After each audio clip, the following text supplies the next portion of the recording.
Hi there guys, got a video here for you today on the FX Panthera. In this one we're going to be running through some modifications I've made to my trigger.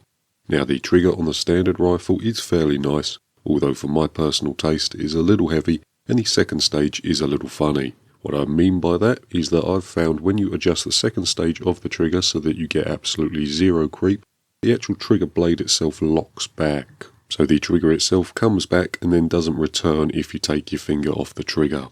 So it's not a major problem, it's just something that's a little annoying.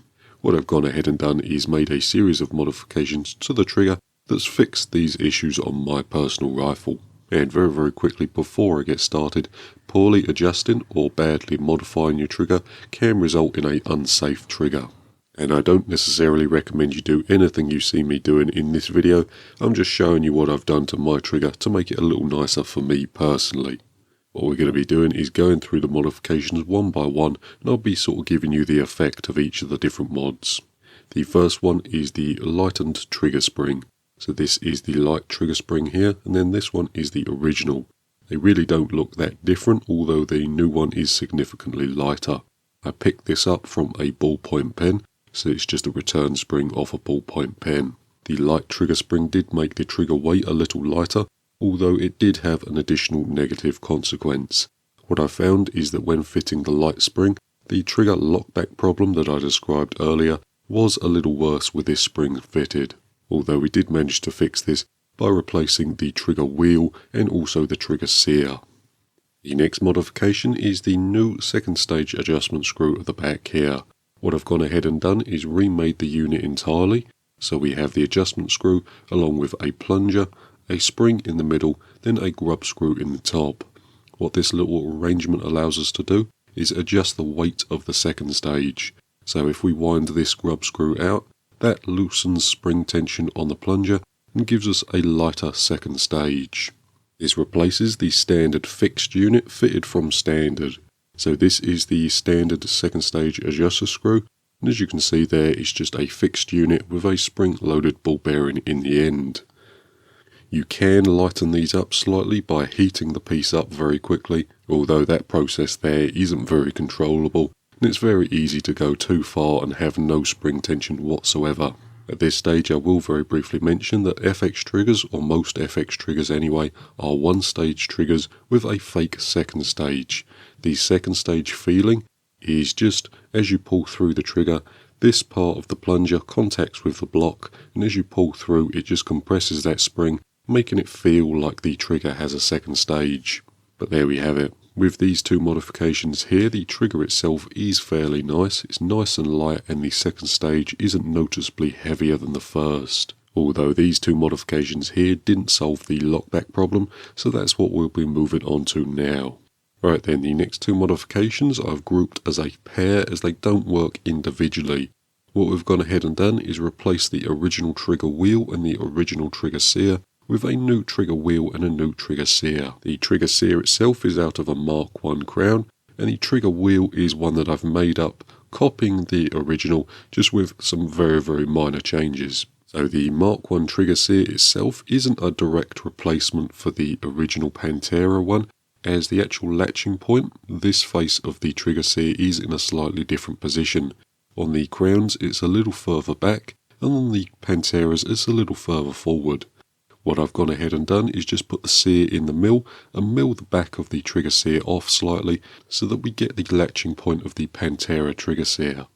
The main benefit of the Mark 1 trigger sear is that the forward face is a little further forward. What this allows us to do is remake the trigger wheel with the cutout slightly closer to the center point of rotation.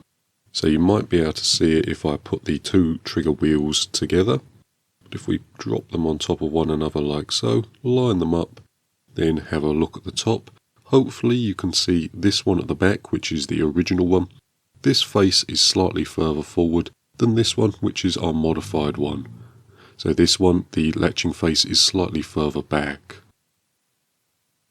So the actual latching point of the trigger sear and the trigger wheel is slightly closer to the middle of rotation.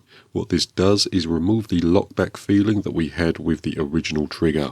And with these two pieces fitted, along with the lighter trigger spring and the lighter second stage, the trigger is lovely and light and also we don't experience any lockback problems. With that all done, that's all of the modifications to the rifle complete. What I've gone ahead and done is put everything back together and made sure it's all working exactly how it should. And I'm happy to say that the trigger now feels really quite nice. If we cock the rifle and then use the trigger, you can see that we're not getting any lockback problems or anything like that. The trigger repeats and resets itself nice and easily each and every time. Even if we pull it back right to the second stage, then let it forward really slowly, you can see it has no lockback problems. Pulling the trigger, if we pull the trigger through, you can see we hit the second stage, then a little more pressure makes the rifle go off.